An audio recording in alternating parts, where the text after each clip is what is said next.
Alrighty.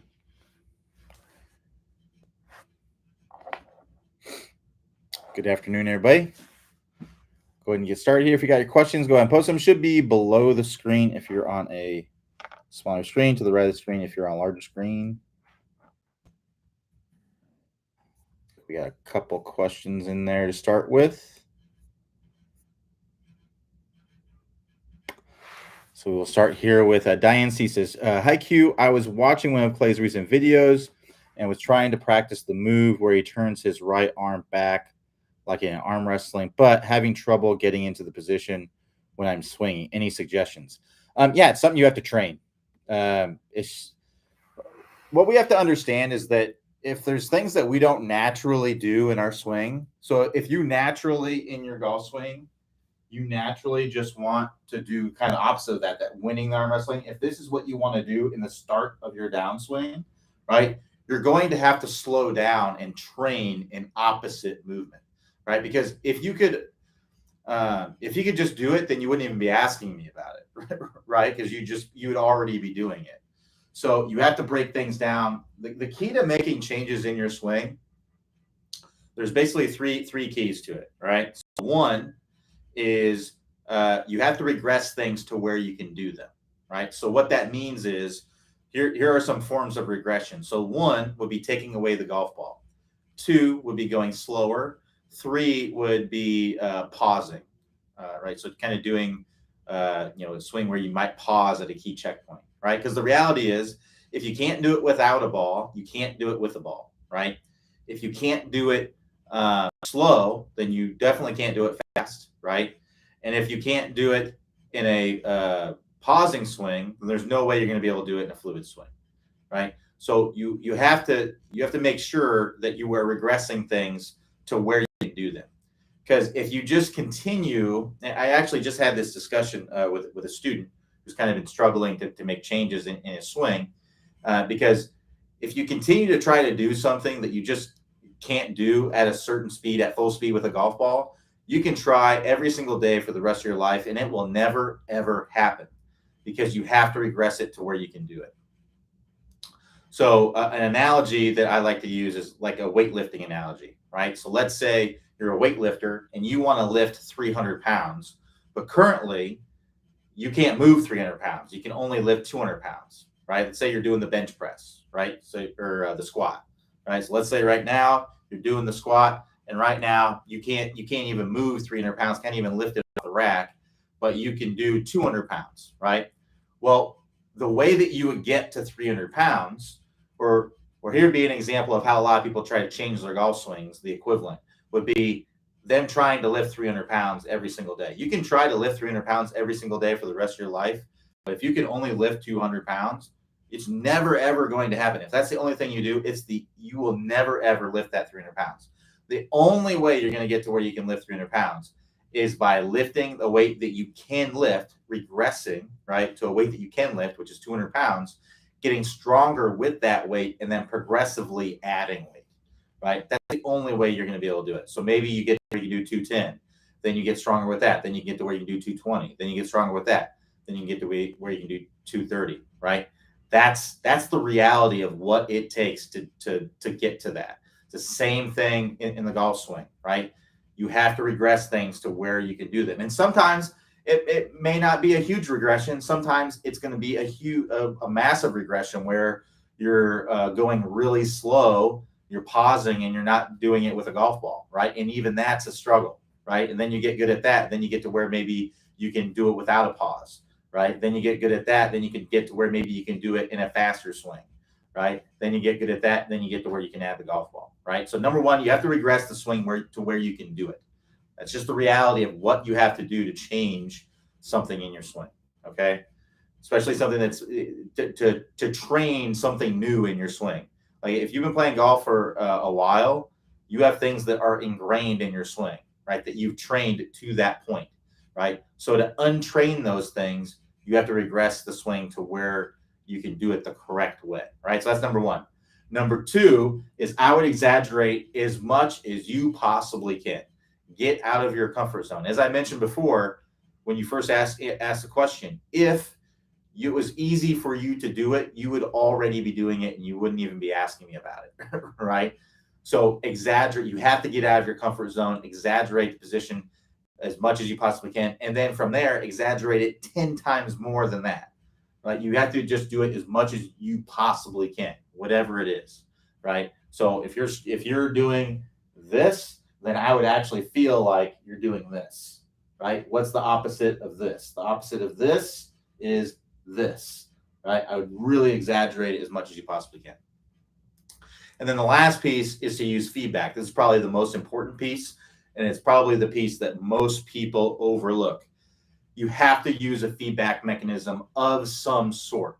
If you don't, then you have no idea whether you're doing something correctly or not, right? So that's why we encourage you to video your swing when you're going through the Top Speed Golf system or you're working on something, because that's a feedback mechanism, right? Looking at it on video is a feedback mechanism. How many times have you been trying to do something in your swing and then you look at it on video and it looks no different than it did before, right? If you didn't use feedback, you would have no idea, right? So you have to use a feedback mechanism. A feedback mechanism that I would recommend would be an instant feedback mechanism, right? So a drill, actually have this ball here, a drill that you could do that could help with what you're doing and would give you instant feedback would be a ball between your elbows drill. So you take this ball, you put it between your elbows, and if you look here, if I go to the top of the swing, if I go like that, right, and I do that reverse arm wrestle move, the winning the arm wrestling move, that ball is going to fall out between my elbows, right? So this ball between my elbows, right, that right there, right, and I'm trying to move this ball toward the golf ball, right? If I do that, that's giving me instant feedback. Now, I still would want to use video to spot check what's going on, even when you're using instant feedback. Sometimes we don't set up the instant feedback correctly because our feedback is only as good as the way that we set it up. Now, this one's pretty self-explanatory. You put it between your elbows, but there's lots of other things. You know, the divot board is an instant feedback mechanism. There's lots of things out there that give you instant feedback on what you're doing, whether it is correct or not.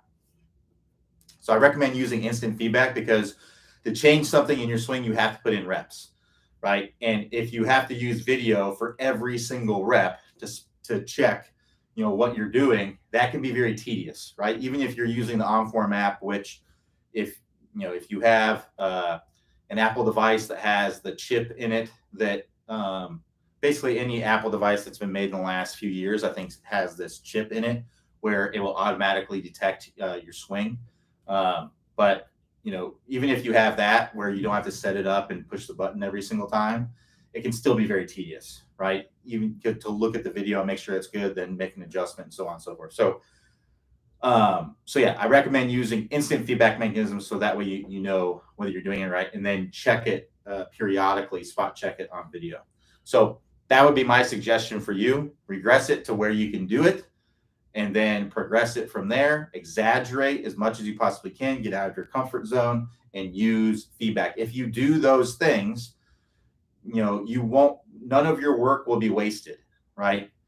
But if you don't do those things, you will waste your time trying to change something in your swing because most likely you're not going to be doing it, right? Because you're not using those, those things that you're not regressing it to where you can do it.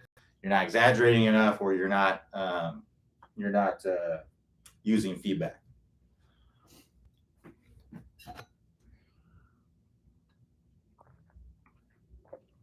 All right, let's keep going. Vahab says, and I apologize if I'm mispronouncing your name, says, I'm compressing the ball pretty good now, and I'm getting a lot more distance, but I have flight inconsistencies between baby draw and pull hook. Any advice? Yeah, I would learn to hit a fade. I would start trying to hit fades because your face is just getting too closed, right? So I would get to where you can hit fades because then I would practice hitting draws and fades and then relatively straight shots, so that way you never get too far away from zero.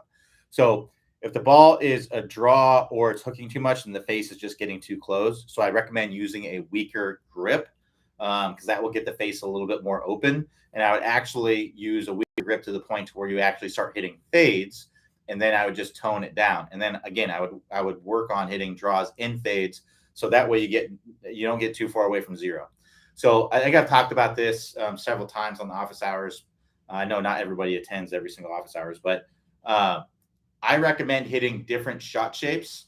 Now, you may predominantly use one shot shape out on the course. Me personally, I hit draws with pretty much any shot that I hit off of the ground. Um, I try to hit baby draws basically with all those shots, and then with my driver, all depending on what I'm trying to do. Typically, if I'm trying to hit it high, it'll be a draw. If I'm trying to hit it lower, it'll be a fade. Um, Generally, my fairway finder is a fade. Um, so, but generally, any shot that most of my shots that I hit are draws, right? And I don't fade it very much off the ground. Someday I might play around where I don't fade the ball at all when I hit it off the ground, and that's 100% fine. But in my practice, I practice both. I practice hitting the ball both ways, so that way I never get too far away from zero. If you only practice hitting draws, then you're going to end up with the problem that you're talking about. You're going to end up with that miss, predominant miss being a overdraw or sometimes a block because we're human, right? So we're going to adapt over time. And if we constantly have that draw bias in our swing, that draw bias turns into a hook bias, turns into a block bias, hook block bias. So if we practice hitting draws and fades, then we never ever get too far away from where neutral is, where straight is. Generally, we want to hit the ball pretty much dead straight. If you look at most tour players, what you're going to see now, there are some tour players that curve the ball quite a bit on pretty much all of their shots. So Bubba Watson would be an example of that, but he's kind of a rare breed. The best golfers generally are not going to have a ton of curve on the ball. The best golfers, if you ever go to a PGA event or a pro event of any kind, generally what you're going to see is pretty darn straight ball flight, and you're going to see it may fall one way or the other. That's generally, when Dustin Johnson, when they talk about him hitting fades. Dustin Johnson's ball flight is basically a straight shot that falls to the right, and that's a fade, right? Now, technically, it is a fade, but most recreational golfers that would go watch Dustin Johnson hit balls, Dustin Johnson in his mind, he's fading it. If he fades 110 yards, to him that's a slice, right? If recreational golfer, if we were to watch him hit balls and he's hitting his fades out there, or what he considers a fade, most of us recreational golfers would be like, oh, that's pretty straight. That's just a straight shot, right? When in reality, it's fading a small amount. And that's really what most of the best golfers are doing, is they're hitting the ball pretty darn straight, and it's just falling one way or the other. And it always kind of falls in that direction. That's generally what you're going to see, with the exception of a few golfers that really try to curve the ball all over the place. But I don't recommend that for most golfers. I recommend most golfers get to where it's pretty darn straight and it falls one way or the other. And if you can do that and practice it falling both ways, right? And even practice it bending a lot, because you may have shots where you do need to bend it around a tree or something like that, or hit a shot that maybe there's a heavy right to left wind. This would be a situation where I would hit a fade with an iron. If I have a heavy right to left wind, I'm a right-handed golfer. If I have a heavy right to left wind and I hit a draw, my baby draw turns into a hook, right? And it's a little bit harder to control. But if I hit a fade, that fade is going to hold up against that wind, and it's going to remain relatively straight. Now, it may push it, still depending on the strength of the wind, it may still kind of push it to the left a little bit if I'm hitting a fade against it. But that would be a situation where I'm trying to put less curve. I'm trying to get the ball to curve a little bit less in the air by virtue of actually curving it in the opposite direction. I'm putting spin on it in the opposite direction, so that way it kind of holds that wind. that'd be a situation where I would do that. But even sometimes when I do have a right to left wind, I'll still hit a draw depending on what the flag is, right? I'm kind of weighing my options. Would a fade be better here? A shot that I'm not quite as good at, would it be better here in this situation? Or would it still be better for me to hit a draw, a shot that I'm better at and more consistent with, and with the flag where it is? So if the pin's on the left-hand side, I'm just going to hit my draw, right? Because it's okay if it ends up on the left-hand side. But the pin's on the right, my best shot's going to end up really far away. Whereas if my worst fade is probably still going to be really far away. So I'm gonna plan on hitting that fade and trying to get it a little bit closer. But yeah, I would weaken the grip to get the face more open, and then practice actually hitting fades, and then work on hitting both draws and fades. Sorry, long answer to a short question, but wanted to give you guys some information there.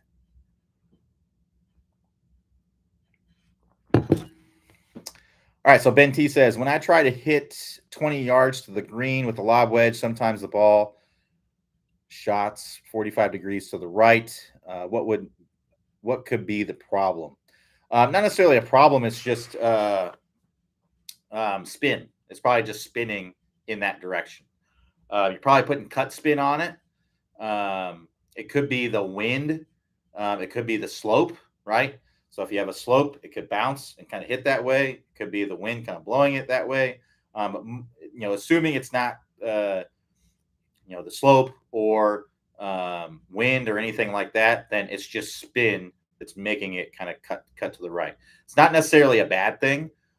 Generally, to get more spin on the ball, you're going to cut across it, which is going to make it kind of kick to the right. If you ever watch a tour player hit like a spinny wedge shot, a right-handed golfer, typically the ball will spin to the right because they're putting cut spin on it, right? So if you don't want that cut spin on it, I would try to maybe feel like you're drawing your wedge, right? So swing more from the inside with a closed face. So what you're probably doing with your wedge is probably swinging a little bit out in with an open face. Again, that's a great way to help you get more spin on the ball. Also, with the open face, it also helps expose the bounce a little bit more, which helps with better turf interaction, and it also gets the face a little bit more open. So this is a great shot if you're wanting to hit kind of a spinny shot. So, and it helps to, but what's going to happen with that is it's typically going to kick to the right a little bit because of the spin that's on it, right? So if you want kind of more of a straight spinning ball, I would try to hit more of a straight shot. Don't cut across it. Have a more neutral path, square club face. But keep in mind, it's probably not going to spin as much. It's probably going to come out a little bit lower, and it's probably going to roll out a little bit more, right? And then if you want to, have it kind of spin to the left a little bit, you'd want to draw, right? So swing a little bit more from the inside with a closed face. Again, that's going to be lower ball flight, less spin, more rollout. I really like to, again, just like what I was talking about with the draws and fades, hitting different shot shapes with the wedges is also a great thing to do to kind of get an idea of how things are going to react and things like that. So that way, okay, if I want to have a higher spinny kind of shot, I'm going to hit kind of more of a fade with a wedge, right? If I want to hit a shot that's going to be lower and roll out a little bit more, I may want to hit a little bit more of a draw with a wedge. So practice hitting draws and fades and, relatively pretty much straight shots with the wedges as well. And that can help you to get, better control and help you understand exactly what's going on and help give you a couple more shots that you can use. All right, keep the questions coming. Ronnie says, can you show me separation with a driver? Not sure exactly what you mean. I assume you mean like the separation of the hips and the shoulders. Is that what you're meaning? So when you go up to the top of the swing, generally you're going to have about a 45-degree, give or take, separation of the hips and the shoulders. So let's break it down what a tour player has, right? So your average tour player is going to have about 49 degrees of hip rotation, right? So 45 degrees of hip rotation. 49 degrees of hip rotation. they're also going to have roughly about 49 degrees or 50 degrees of um, rib cage separation, rotation relative to the hips, right? So if I turn like this is my rib cage going with my hips. And then here's my rib cage turning, separating from my hips, right? So that's turning another 49 degrees relative to my hips. And then what they're going to have is shoulder protraction and retraction. So what that is your scapula, your shoulder blade, that's moving away from your spine and toward your spine. So your lead shoulder is going to move away from your spine, which gives you more shoulder rotation. And then your trail shoulder is going to move toward your spine, right? So if I put all those together, there's the separation. Yeah, I mean, I can do it with a driver in my hand if you want. It's basically going to be the same, right? So I put the driver in my hand.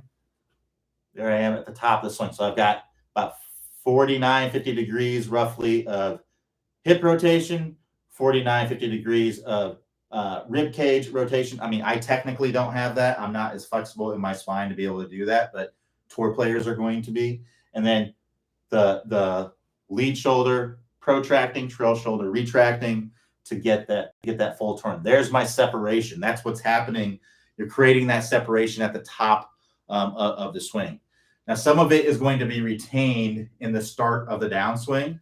So what you're going to see with most tour players is you're going to see the hips are going to be starting. That separation is going to be retaining in the very start of the downswing. But then from there, my shoulders are going to start catching, or my rib cage is going to start to catch up.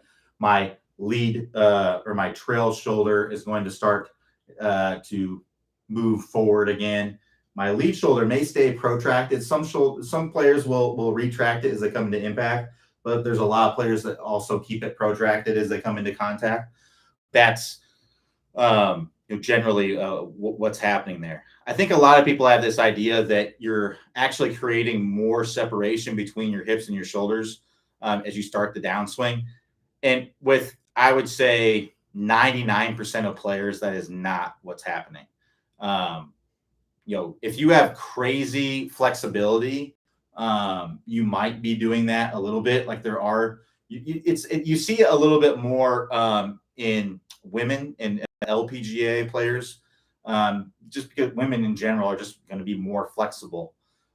So that's where you're going to see it more. But with men, you just don't see it quite as much. Cameron Champ is one that comes to mind that you do see a little bit of that, but pretty much everybody else, the separation is created as you go up to the top, and then everything's catching up, catching up and sinking back up in the downswing. It's not like my hips start going forward and then my shoulders go back. Usually what happens is the hips start going forward and the rib cage is going with it, and then it starts to catch up with it as it comes into the release.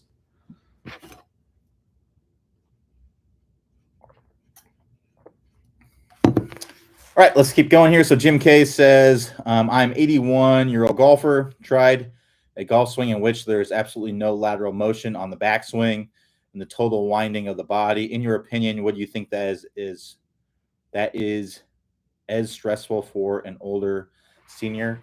I mean, you need to, it's not going to be a very athletic or powerful way to swing the club.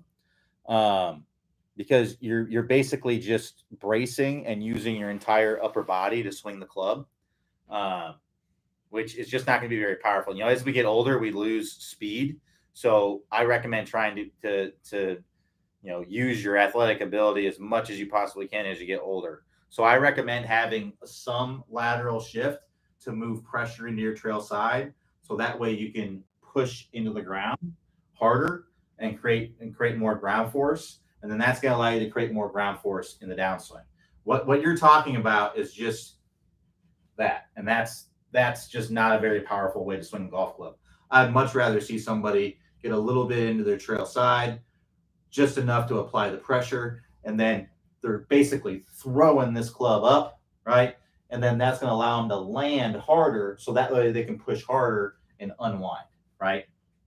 So what you're talking about there, or what I'm interpreting from what you're saying, is that you're basically using very little ground force when you do that, which is not going to help you to produce much speed, right? So I recommend having some lateral shift in the swing. If you look at the best golfers, they all have lateral shift in the swing. There's no pros that do this, right? There's no pros that do that. Every single pro is going to have lateral shift and then throw, and then they're going to shift in their lead side and they're going to throw, because that's the most powerful and athletic and consistent way to swing the club. So Ronnie says, I'm looking to fire my hips in the downswing so that my hips overtake my hips. Oh, hold on. I'm looking to fire my hips in the downswing so that my hips overtake my hips that try to keep my back to the target. Effectively, I put my torso brake with the hips in front. It takes out of left side of the golf swing course for me and generates power like Cameron Champ, Justin Thomas. Well, Justin Thomas doesn't do that. Cameron Champ does, but Justin Thomas doesn't. I screw my feet into the ground. Can you coach separation at impact? Well, at impact, you're not separating. You're catching up, right? So where that separation would happen is in the backswing, right? And for some extremely flexible golfers, which basically 99.9% of us are not, that can happen a little bit in the very beginning of the downswing. But most of the downswing is going to be everything catching up. There's not going to be separation. It's going to be catching up. You're getting rid of the separation. So LWL says, where should my left shoulder be at contact with the driver? I find I tend to pull it out too fast, resulting in a push. So generally, if you're, what you're actually probably doing is you're dropping your right shoulder under, right? So it's more this, and then you get too much under, and it's out to the right too much. So what I would try to feel like is that your left shoulder or your right shoulder kind of goes more out like this. It's not the reality of what's going to happen, but that's what I would try to feel, right? But the left shoulder is generally going to be like this at impact, a little bit inside the ankle, right? Higher than the right shoulder, right? But what it sounds like what you're doing, if you're blocking it out to the right, odds are you're just dropping this, you're too much under like this, right? So you're kind of like this as you're coming into contact. And you need to feel, I would almost feel like your right shoulder's on top. Try to pull it and then tone it down from there. If you actually start pulling it, just tone it down a little bit. But I would actually feel like your right shoulder is staying on top a little bit.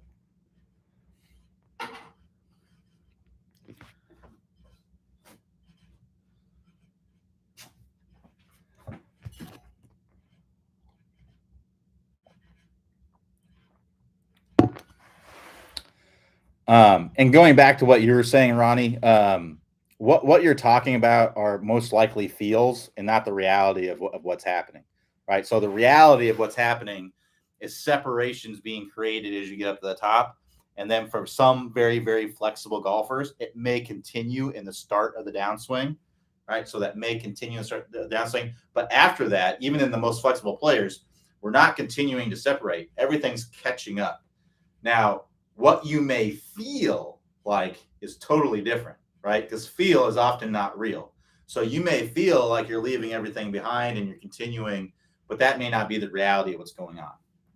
So now, in order for me to coach you on that, I would need to actually see your swing and know what's actually going on. So that way I can relate what you are feeling with what you're actually doing, and I can see in your swing. But without actually being able to see it and all that stuff, there's no way for me to like know exactly what you need to do. And even then, like I'm trying to give you, or what I'm making an educated guess on what may be the best feel for you to do it. So again, what you're talking about, I think, are feels and not really the reality of what's going on, because nobody actually does that. All right, we got about 30 minutes left here. Keep the questions coming.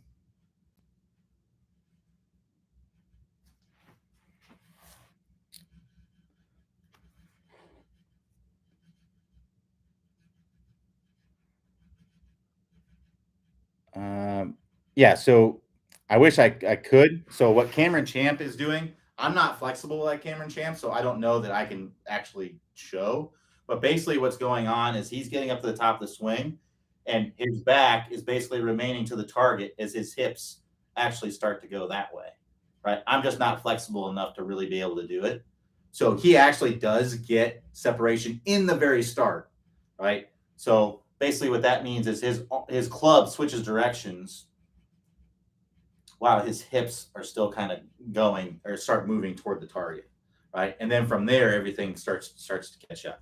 Most players that everything's moving at the same time because they've created the maximum amount of separation that they can, right? Whereas people who are really flexible have more room for that separation in the start of the downswing. But those who are not really flexible, which is going to apply to, you know, 999 out of 1,000 of us, right? The shoulders and everything are going to start moving as the hips start moving in the downswing because we've created the maximum amount of separation that we can.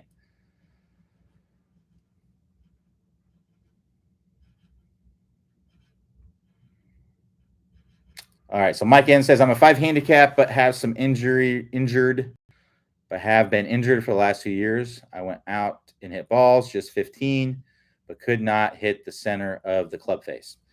Yeah. So I would try to see if there's somewhere where. So first of all, if you haven't played for a while, that's pretty normal, right? Because you got to get your bearings. It's going to take probably more than 15 balls to get kind of back into it. It's like, I assume, most of us have learned how to ride a bike, right?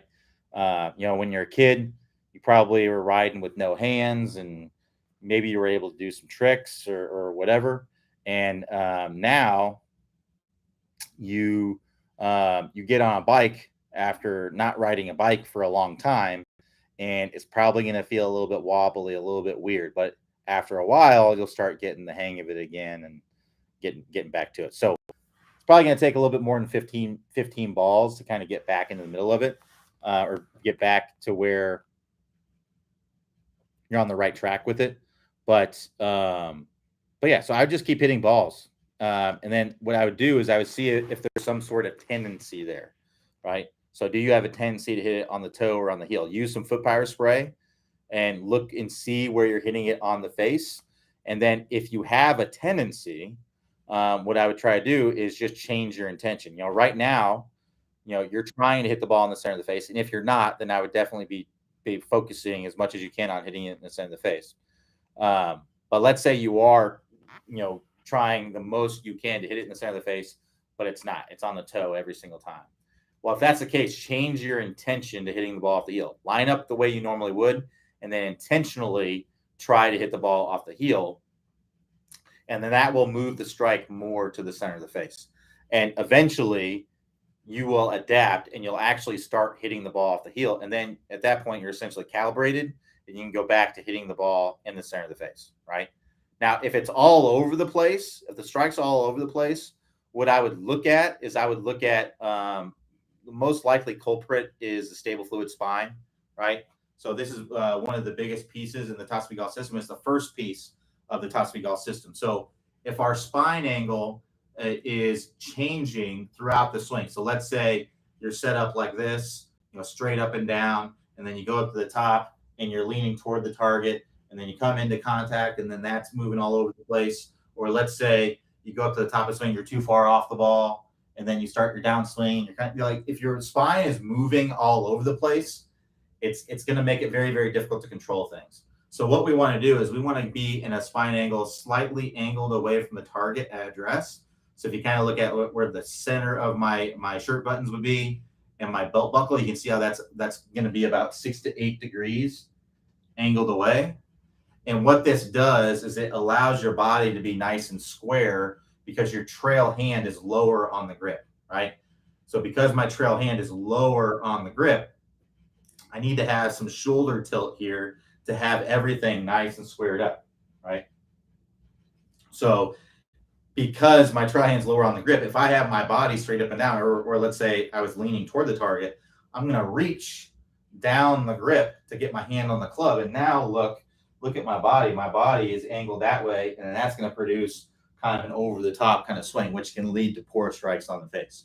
So making sure you have some good spine angle address in your setup is going to allow you to get nice and squared up to set you up to be able to have a more neutral path in your swing. The next thing would be I want to remain in that angled away position as I get up to the top. So I want to turn my body, but I want the overall angle of my body, of my torso here, to be at that same angle at the top of the swing, right? So that would look like this. So here's my spine angle. I'm slightly angled away at address. I'm going to go to the top. You can see I remain slightly angled away at the top. Well, let's say I were to slide my hips in that direction, right? I go like this. I'm like this at the top. Well, that's going to produce most likely a bad downswing, which is going to lead to poor strikes on the face, right? Let's say that my hips don't sway, but my head goes that way. So let's say I go like this. Again, that's going to produce most likely a poor backswing. Let's say my head goes too far that way. Again, I'm exaggerating, but I think you get the idea. So we don't want to be, our head doesn't have to remain deadly still. What we want to look at is we don't want our hips sliding too much, which we can have a little move off the ball. We just want to turn our hips back and around so our hips remain relatively centered in the backswing. And again, with the head can move a little off the ball, but then we're pushing our hip back and around, remaining in a good spine angle, so our head doesn't move too far off the ball as well, right? So that would be kind of what I'd be looking at is your spine. Is your hips moving that way or your head's moving that way? That's basically what the spine is, right? Because your hips are connected to your spine, your head's connected to your spine. So if your spine is moving all over the place, it's going to make it very, very difficult to hit in the center of the face. So the stable fluid spine course would be a course that I'd recommend working through to kind of get back into it a little bit better.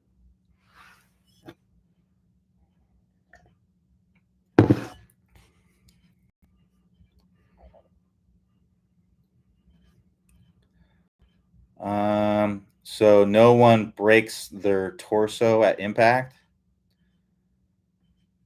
I mean, the body is decelerating into impact for sure. That's definitely something that's happening because we can't keep spinning around like a top, right? Now, nobody just stops the body. Like nobody comes into contact and stops and then everything goes, right? There's no good players that do that. I see amateur players do that. And the amateur players that do that tend to have an early release chicken wing because that's basically what causes that is the upper body and the arms kind of out racing the lower body from putting on the brakes, right? If you're literally stopping your body, that's going to lead to typically poor strikes. Again, these might be feels that you may be having, but they're not realities unless you're literally stopping your body. We don't need to feel. I don't understand. I've seen a lot of instruction from people saying you got to stop your body so you can release the club. You absolutely do not need to do that. Your body will do that on its own. There's very, very few. The only players that may actually, I shouldn't say, there are some players that are flexible enough to get their body too far out in front, but typically that's going to be corrected in the downswing, not at impact, trying to feel like you put on the brakes. Typically that's going to happen by kind of keeping the club in front of them from the top of the swing coming down. You know, there's the famous video of Tiger and Butch Harmon on some show, I think it was on the Golf Channel a long time ago, where Tiger was talking about, keeping the club in front of him, right? Because Tiger had used to kind of, spin out because Tiger's extremely flexible. And, when he was younger, and Tiger would kind of get his arm behind him and he would kind of lose some shots out to the right a little bit. He would kind of block him out to the right a little bit, and you'd have a little bit of trouble controlling the face as well. So Butch had him kind of keeping the club in front of him, right? So that way he wouldn't, spin out. So that's happening back here. Tiger wasn't thinking about putting the brakes on. Tiger was just thinking about keeping his arms and his club in front of him. Now, literally, was that happening? Tiger looked like this at the top of the swing. His club head's not in front of him; it's behind him. But that's a feel that he had, right?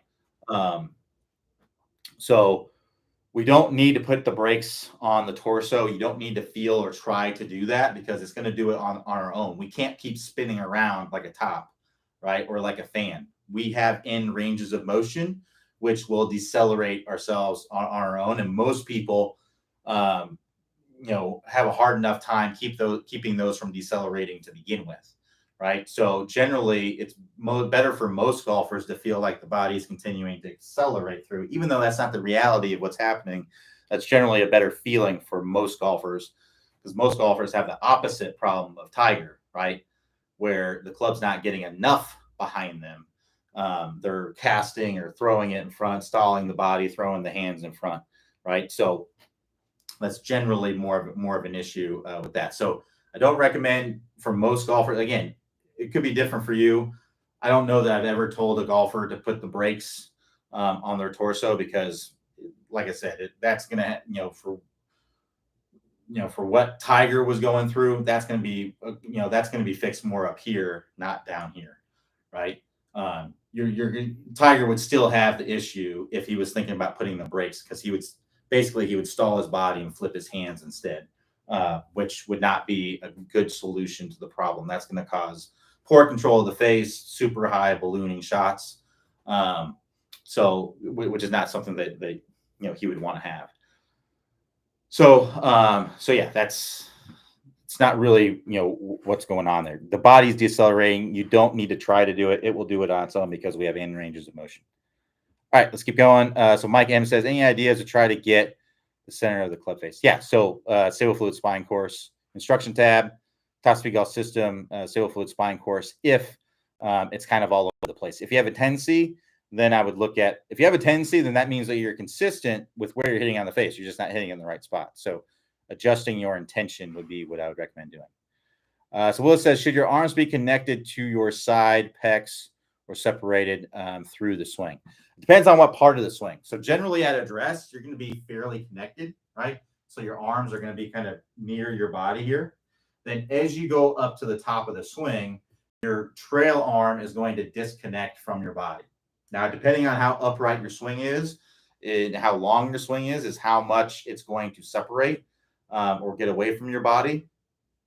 But pretty much all golfers have some movement of their trail arm away from their body.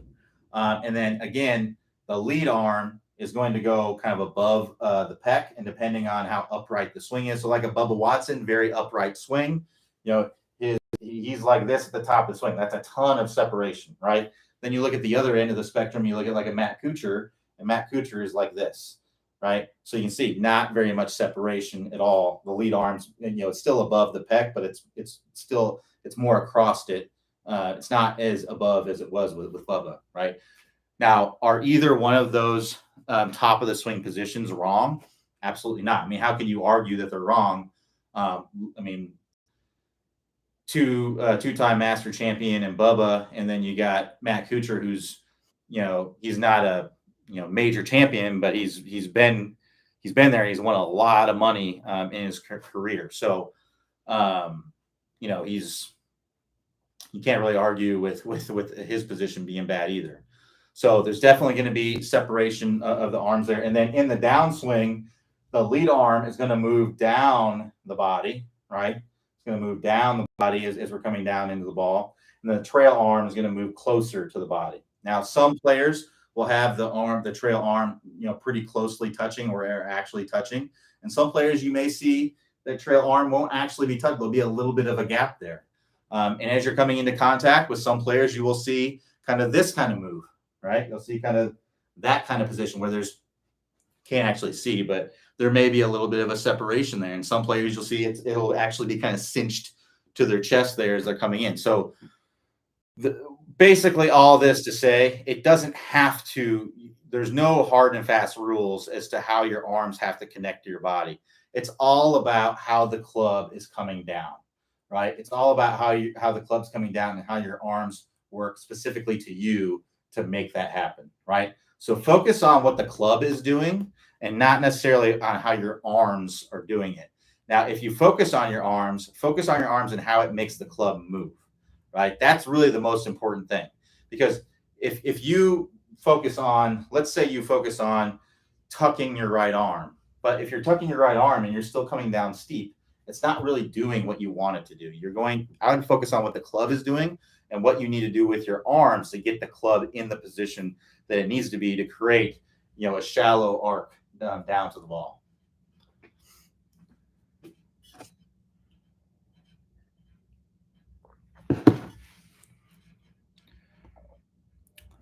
So Ronnie says, I can definitely unload my hips faster than my arms trying to generate power.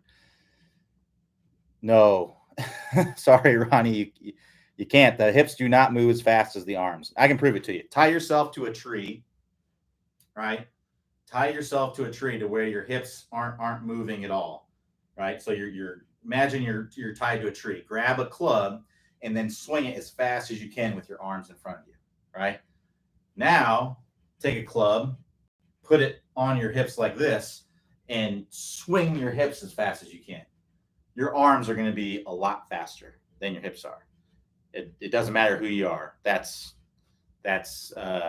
again, these are feel. I think what you're talking about are more feels and not literally reality, right? So your hips don't move faster than your arms. Your arms and your wrists move faster than anything else. If I had a choice of swinging all arms or all body, I would pick all arms every day because it will move way faster. I'll be able to hit the ball a lot faster. Now, we want a combination of both, right? We want to be able to do both.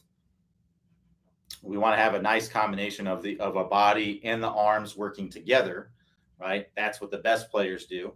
But if I had to choose one or the other for speed, it's going to be arms all day. So Vahab says, just turned 63 and I'm hitting pretty long, effortless drives by keeping my right elbow and wrist bent and swing down with my right shoulder, at least in my mind's eye. But every time I try to overdrive my drives, I pull it hard to the left. Yeah, that's pretty typical. So typically when we try to go hard, we'll tend to kind of come over the top. So when you come over the top, that will produce a pull to the left. Right, that's what causes a pull is a club path that's steep and out to in, and then the club path and the club face being in that same direction, right? So, what I would do when you're trying to go after one, I would practice this before, but whenever you're trying to go after one, I'd maybe try to make a conscious effort to try to shallow out the club, make sure that you're shallowing out the club and swinging out to the right, and most likely that'll straighten out. So Tom M says, how do you know when you've turned enough in the backswing, both for your shoulders and the hips? So I would just use some feedback to kind of give you an idea. So one thing you can do, is you can take an alignment stick and put it through your belt loops, right? And then this will give you an idea of how much you're turning your hips. Right. And then you can take a club or an alignment stick, put it across your shoulders, and then you can kind of see, okay, here's a 90-degree turn. There's about a 45-degree hip turn. So I can see how much I'm turning, right? So that's giving me an idea of, okay, that right there, that's a 90-degree turn. Right. So if I put my club in my hands, that's the top, that's a 90-degree turn position right there. Right. Now you don't have to stop at 90 degrees. If you're flexible enough, you can keep going. I mean, I would go, as much as you can go without like losing your spine angle or anything like that. The average tour player has about 118 degrees of shoulder turn. So that's coming from 49 degrees of hip turn, 49 degrees of, rib cage separation from the hips. And then you're going to get about 10 degrees from each shoulder, protraction and retraction. Right. So if you put all those together, it's roughly about 118 degrees for the average tour player. But the average tour player is much more flexible than me or most likely most people, most top speed golf members. That's just the way it is. They're generally going to be more flexible than we are. There's definitely some tour players out there that aren't super flexible. Like Pat Perez is not super flexible, but he doesn't have a big long swing. Right. He has a fairly short swing. John Rahm takes a shorter swing. I don't know that it's necessarily a flexibility thing. I think it's more of a thing with his right ankle. his right ankle just isn't super stable. So he doesn't like to take a bigger turn. Now I listened to an interview with him today, and he talked about areas where he can improve and get more speed. And one of them he said was taking a longer swing. Like he's looking into it, or has looked into it, but he feels like he will sacrifice the stability of his swing, and the accuracy of his swing. And honestly, if I was his coach, I would tell him it's not necessary. You've been a number one player in the world, swinging the way you are. I wouldn't.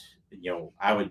Basically stick with what you're doing. Right. He hits the ball plenty for it. Now, if he was swinging 110 miles an hour with the swing he has now, then I'd be like, yeah, to get up there with the guys that are bombing it, yeah, you're probably going to need to. I'd probably look into that, but he's already getting it out there. He's swinging near 120 with a shorter swing. He doesn't need, he can swing 130, I'm sure, if he took a bigger turn, but it may not be worth it for him. But that's what I do. Put the stick through, get it on the shoulders, see how far you can get that to go fairly comfortably, right? And that would be kind of the top of the swing position. And I would say, I haven't worked with very many players. I don't know that I ever have that just can't get to a 90-degree turn. Typically we have to free up our feet a little bit to make that happen. So flaring the feet, letting the heel come off the ground, letting our right leg straighten out, letting our lead leg kind of flex and move in. A lot of people are afraid to kind of do that for some reason. Free up your lower body. That's going to help you to turn a lot more. That's going to allow that's why I recommend putting the stick through the hips, because then you can see, because a lot of people, they realize, I'm not getting that hip stick to turn very much. And that's what's causing my poor shoulder turn. So if we can get that hip stick turning, right, that's going to allow the shoulders to turn quite a bit, because a lot of people are going to have issues through the spine to be able to get that separation. It's not going to be, that's not something you can remedy just by making an adjustment. That's something that you'll have to remedy through, training of some sort, working with a physical therapist, or I don't know, a chiropractor or something like that. Because most of us have jobs, or we're fairly sedentary. Maybe we play golf, but outside of golf, we may not do a lot. We do a lot of sitting and things like that. And when we're fairly sedentary, we're going to tend to, our spines are going to tend to not be as flexible. So, to get that release out of the spine, it may take some training. So, but to get the hips to turn a little bit more, generally it's just flaring out the feet, letting the heel come off the ground, letting the knees and everything straighten out. That usually it's just an adjustment that can help you get into a better position. All right. So Tom M says, thanks, Hugh, in advance. This is probably not a golf question per se, but it seems that club head speed is related to not only strength and flexibility, but how fast your nervous system can fire your muscles. That's why 99% of amateurs will never be able to swing at 120. Is this correct? Yeah. So it's definitely, those are all a part of it. So yeah, strength. If we don't have strength, we're definitely, not going to be able to swing the club more powerfully. That's a reason why women don't swing the club quite as fast as men, because women just generally aren't as fast or not as strong as men. That's why generally people that are smaller, a guy that's like 6'3", 6'4" is going to typically be stronger than someone who's like 5'8", and they're probably going to be able to hit the ball farther. Flexibility, same kind of thing. Flexibility is a big part of it because it creates the range of motion, right? But we have to have strength across that range of motion, right? So women are more flexible, so they generally are going to have longer swings, which helps them to hit the ball farther. But they don't typically have as much strength across that flexibility as men do. So flexibility is a big part of it because it creates the space, the range of motion to be able to swing the club. But the last piece there is the training the neurological system to fire faster, right? You can have these big muscles and all these strength, but if your brain doesn't know how to recruit the muscles, right? I don't know all the the terminology and all that stuff. I'm not a doctor or into all that or know all that, but I do know that your nervous system, you know, uh, you know, sends out basically feelers to your muscles to fire, right? And if they don't know how to do that, then you're just not going to get as much out of it.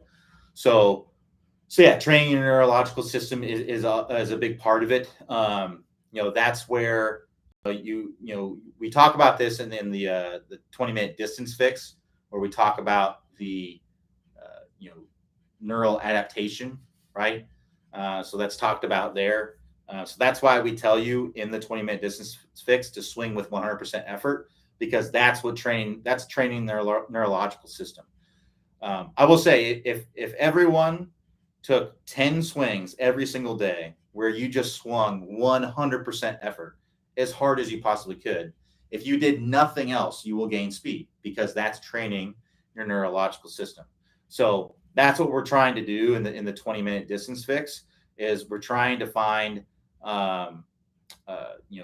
we're trying to get a bigger range of motion, right? We're trying to use the ground more effectively, right? We're trying to sequence better, and then we're trying to train the neurological system to fire faster, and that's through swinging with 100% effort. Now, the one part that you said, that 99% of amateurs will never be able to swing at 120 miles per hour. I would say I don't know the exact number. Now, some people are just physically aren't going to be capable of swinging that fast, because they're just never really going to have the strength or, the flexibility necessary to do so. But anyone can train their neurological system, right? So I would say it's probably not 99%. Now, 99%, probably more than 99% don't, because they're not increasing their strength or their flexibility or their technique, or anything like that, and they're not training the neurological system to fire faster. So I'd say, yeah, more than 99% are probably not doing that. But there's definitely a capability of a lot more, because you can train your neurological system to fire. Pretty much anyone can do it, barring they have the strength to be able to do it.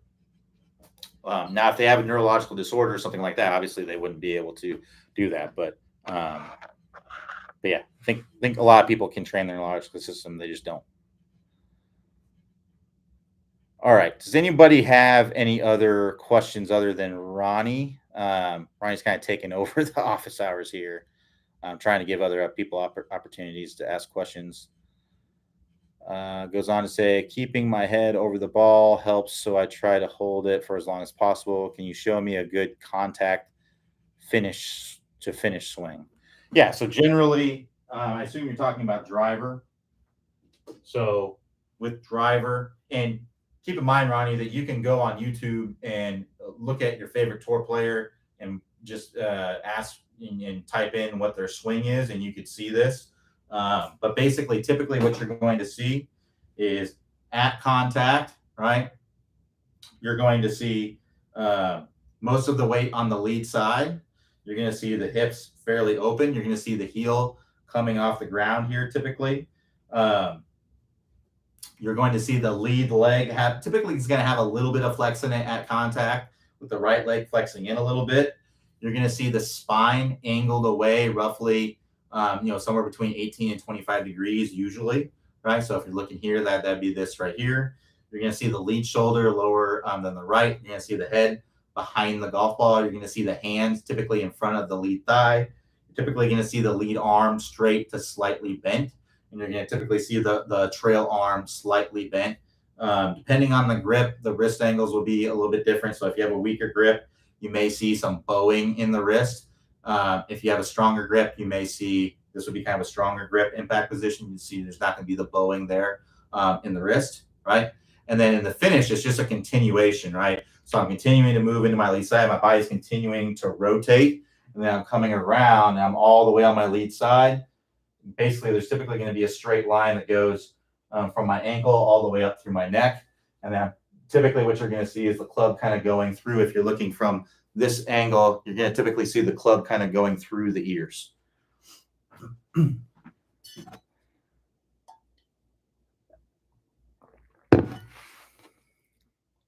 But I would recommend, if you want to kind of see it slow, because I can't really make a swing in here, right? So I would go to YouTube and search your favorite tour player and go through there. Sorry, I meant I can fire, then keeping my arms high. I've seen it on a video. Okay, basically trying to move them out of the way, the arms fast as I can, and break torso at impact. Yeah, those are all feels, not really literally what's happening. Those are all feels.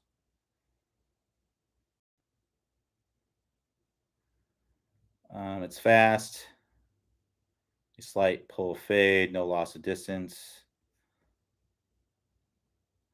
Okay, I have a really big shoulder turn. How can I train it? Because it's random. One day, 280, 290 yards in the UK. The next day, crap. Or I just shorten it and it's fairway finder, 230, 250 distance. Very frustrating.